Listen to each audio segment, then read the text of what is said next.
Blackjack, Night of Fear, by Alexander Simmons and William McKay. Chapter 2. That maid is daft! A loud, hoarse voice roared across the room. And you're nae here to slay a ghost. That's what your telegram implied, Arron said. He stared at the old man sitting in the upholstered, high-backed chair by the large fireplace. No ghost could do what was done to me kin. The old man took a violent gulp of the golden-brown fluid in his square-cut crystal tumbler. The Laird of Kilmore appeared to be in his 80s, his snow-white hair reaching his shoulders. His mustache was also long, the tips hanging down to his chest. He was stoop-shouldered, and his head thrust out, tilting slightly to the left, though his skin was pale and scored with thousands of wrinkles.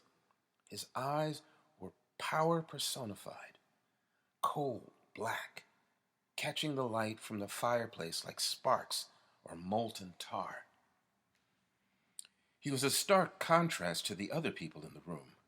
The Laird's youngest son, Alistair Kilmore, was a thin, frail-looking man of 50 or so. His eyes were watery and his hair stringy and dull. He sat by the fire, staring at his father as if the old man were Lucifer himself. The other Kilmore was more intriguing. Sign Kilmore was in her early 30s, the daughter of Alistair. Her hair was jet black, pulled tight in a bun on the top of her head. She was an attractive, robust woman, full-figured, and well aware of it. As she stood by the window, the setting sun painted vibrant red and gold hues across her strong features. Arron noticed her attitude towards him seemed to swing like a pendulum. One moment she looked at him as if he were some vermin that had been let loose at the dinner table. The next time he glanced her way, her expression was more inviting, as if he had something she wanted, and she felt certain she could take it whenever she chose. But it was the Laird who held Arron's attention most. Conall Ronan Kilmore had once been tall, Arron thought, broad-chested and strong of hand, and it was clear he was accustomed to the obedience that came with his title as the Lord of the Manor. All right, all ye, the Laird proclaimed. You've met him. Now be on your way so that I can speak business with him.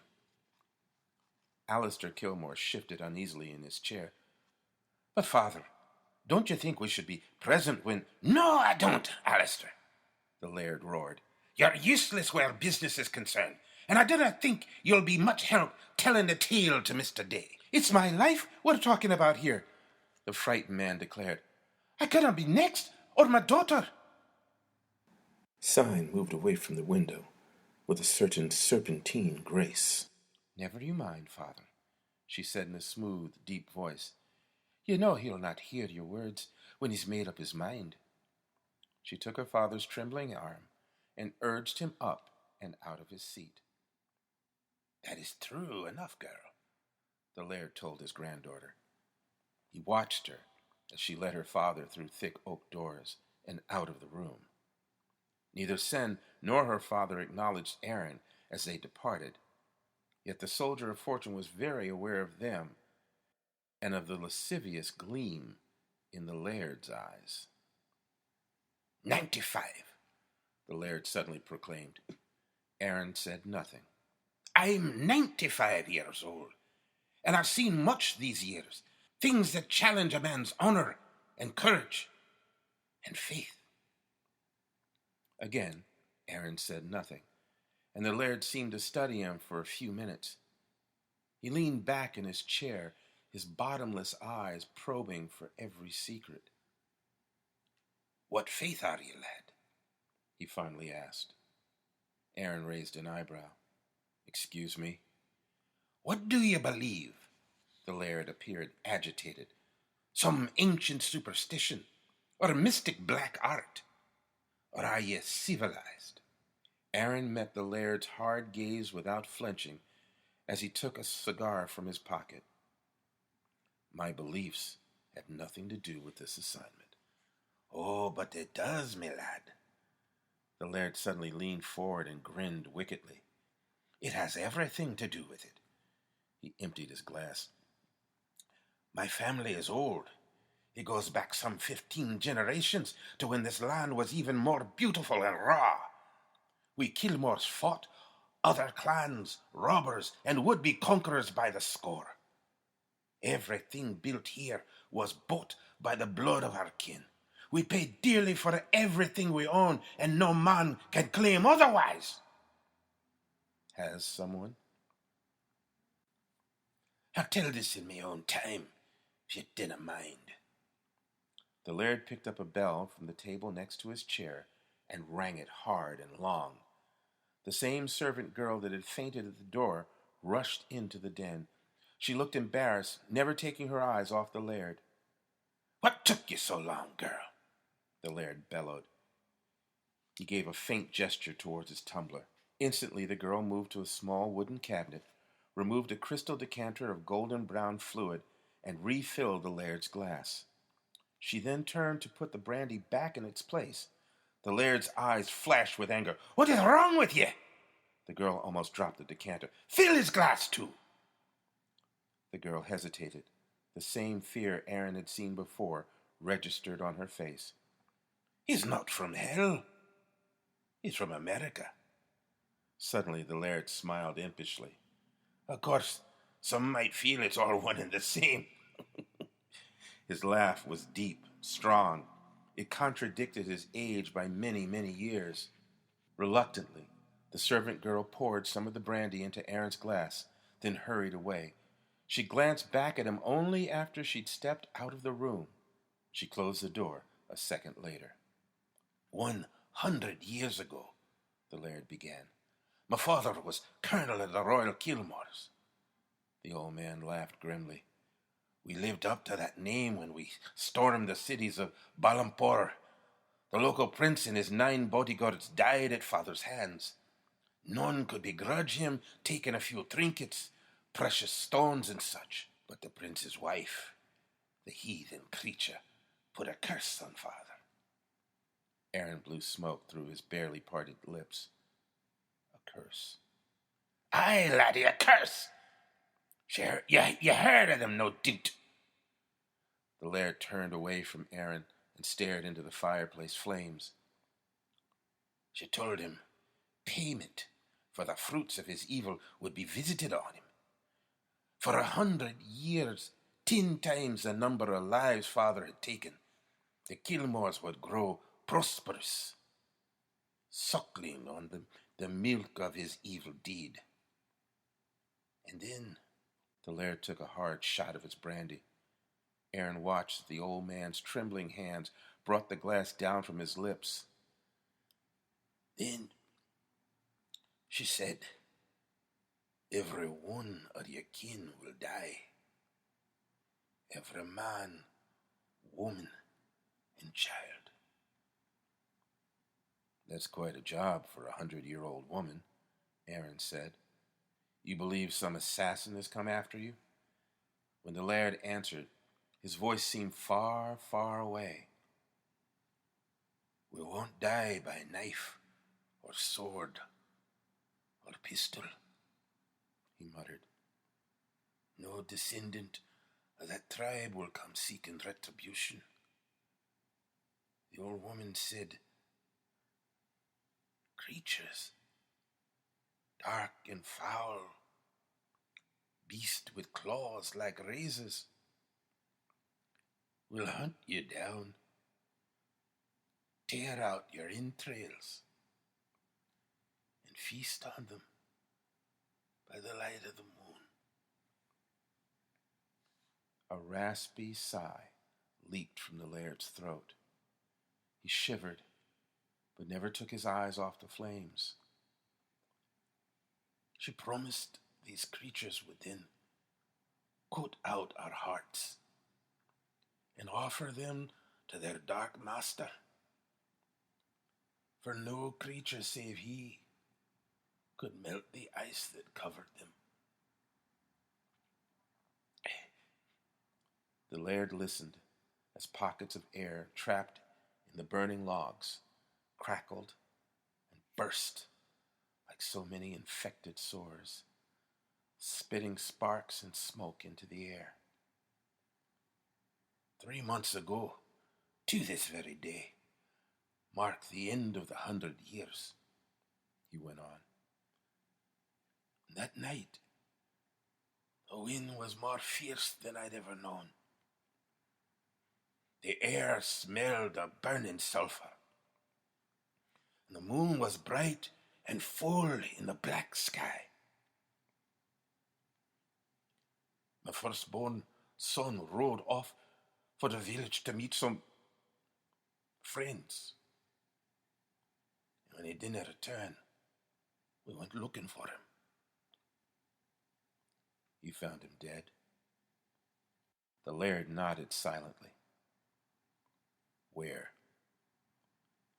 The far side of the woods, the laird replied. His throat was torn out, his chest cracked and split open like some slaughtered carcass. His entrails, there were teeth marks on what they'd left behind.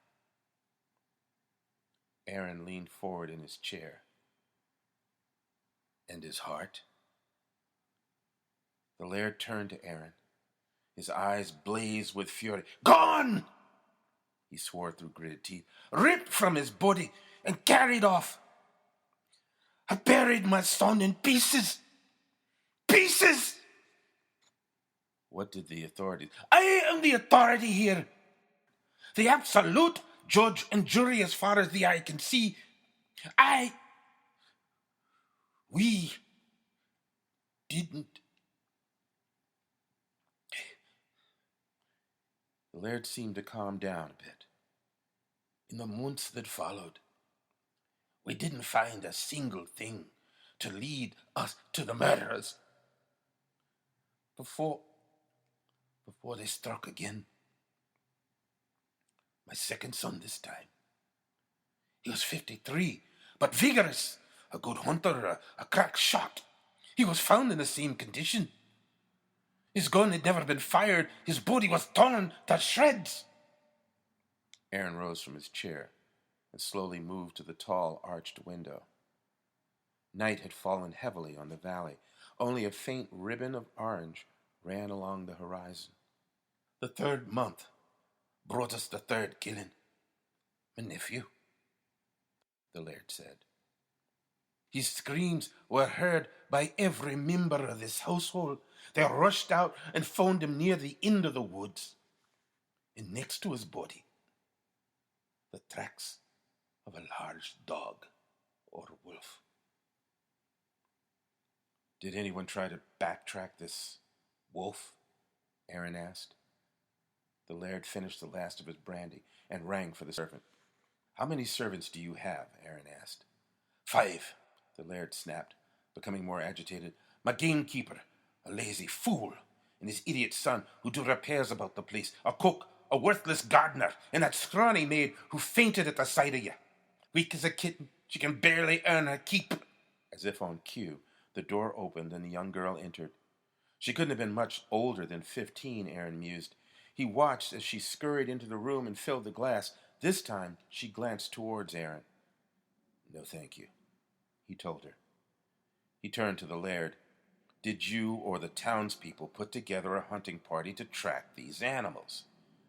The girl turned to leave, but the laird grabbed her wrist. Tell him, girl, he ordered.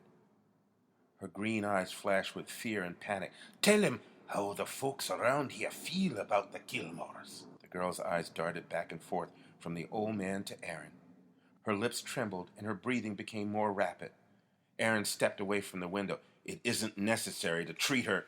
I said, tell him what you and the other servants whisper when you think I'm asleep, or when you're off in the dark places of the castle.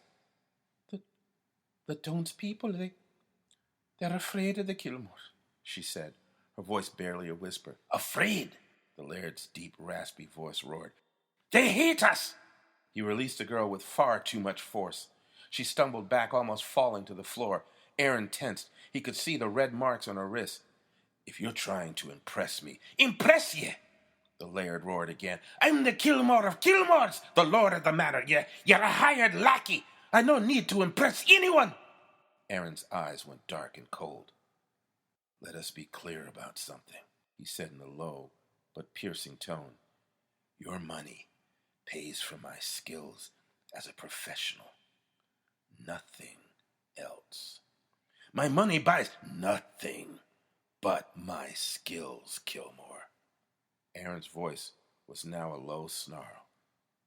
Do we understand each other?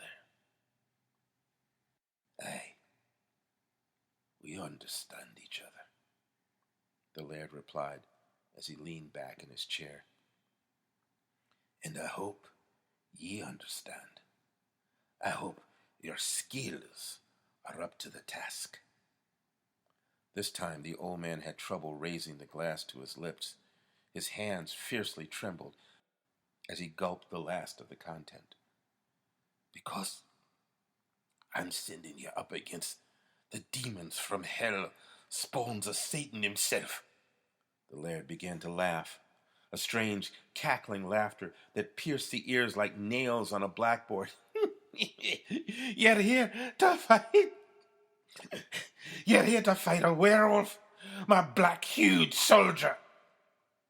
Arron stood silently, staring at the ancient man in front of him, a man who no longer looked like the ruler of his domain. Now he resembled an emaciated prisoner, trying to escape the terror of his existence by slipping into madness. So you better decide what you do believe, Mr. Day. Aye, choose wisely, but choose, because death is surely calling to us all. End of chapter 2.